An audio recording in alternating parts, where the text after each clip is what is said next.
هلو ريفيو من الكشك. اختراع جديد بمناسبة الصيف. نسكافيه منزلين كذا فيرجن. الفيرجن دي يا جماعة اللي هي الاسبانيش لاتيه دي حرفيا مش موجودة في السوبر ماركت او حتى الهايبر ماركت. بتنزل الماركت بتتخطف خطف. فانا حقيقي متحمسة جدا ان انا اجربها واشوف هل فعلا تستاهل التجربة ولا لا.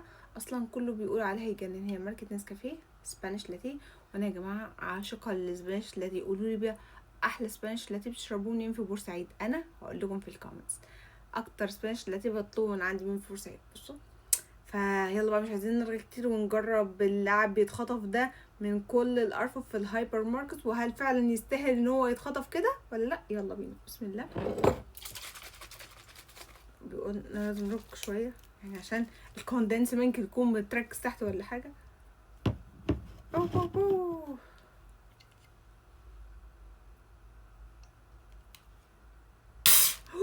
أوه.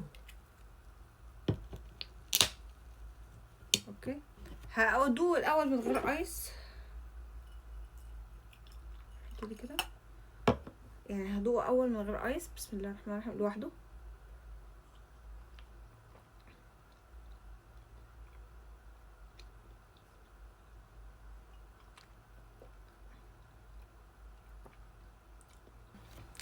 مسكر قوي، مسكر جدا جدا، وخصوصا ان انا بقى ما بحبش الحاجه مسكره. طيب هديله تجربه تانية. نحط هنا ايه؟ جايبه ايس كيوب قد ايه؟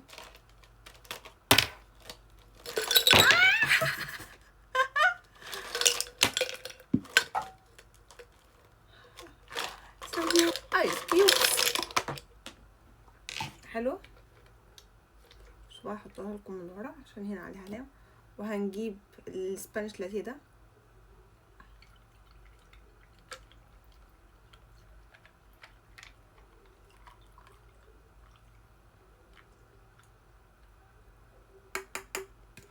اوكي، بس هو مسكر قوي يا جماعه. ونخليه يلف. يمكن لما نحطه هنا يختلف، بس هو مسكر عشان الكوندنس ميلك. ممكن يكونوا مستخدمين الكوندنس ميلك كتير شويه او نسبته كتير شويه، بس نسبه الكوفي برضو باينه. يعني الكوفي الاسبريسو اللي مستخدمينها في النسكافيه ده لا، محترمه يعني. الكوفي موجوده بتركيز كويس جدا. يعني هنشوف تركيزها قد ايه. سكريات كتيره. فيها سكر كتير. سكريات ليه يحطوا فيه سكر؟ المفروض الحاجات دي يعني يقللوا السكر اللي فيها. اوكي، بصوا كوفي كوفي كوفي. انا اصلا كل يوم السترو دي ازاز فبخاف عليها. طب نشوف التجربه. هو ايس كده. بسم الله الرحمن الرحيم. الايس كيوبس ظبطت المشروب، حقيقي فعلا ظبطت المشروب. الايس كيوبس لما بتبقى ميه بتخفف السكريات، طعم السكر اللي كان موجود لو شربته لوحده. لا، المشروب ده مع الايس كيوب او مكعبات التلج غير منعش جدا قوي. لا منعش جدا جدا فعلا وخطير.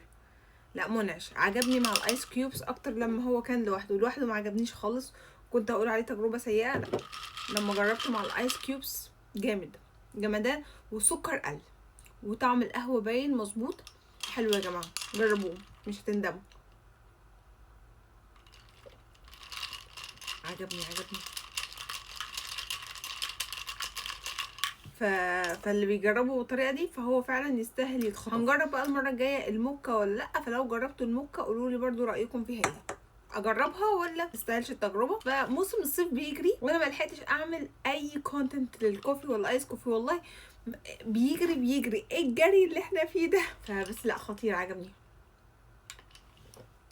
بس اللي هيجربوا ايس كيوبس غير كده هتلاقي نفسك دفعت فلوس على الفاضي. يعني لو انا في الشارع مثلا ما جابوهوش، عشان من غير ايس كيوبس لا طعمه مش حلو خالص وهيبقى مسكر قوي، وانا مش بحب الحاجه تكون مسكره قوي. بس كده دي كانت تجربتنا النهارده، ريفيو من الكشك. دي سلسله جديده هنسميها ريفيو من الكشك. فدي كانت تجربتنا النهارده، جربنا البرودكت ده من نسكافيه اللي هو الاسبانيش لاتيه، سبانيش لاتيه. هستناكم انتوا كمان تجربوه وتقولوا لي رايكم في الكومنتس، ولو جربتوه قولوا لي عجبكم ولا لا. بس كده، بون ابيتي، روني المصري. وما تنسوش بقى تقولوا لي اجرب الموكا منه ولا لا، برضه هستناكم تقولوا لي في الكومنت.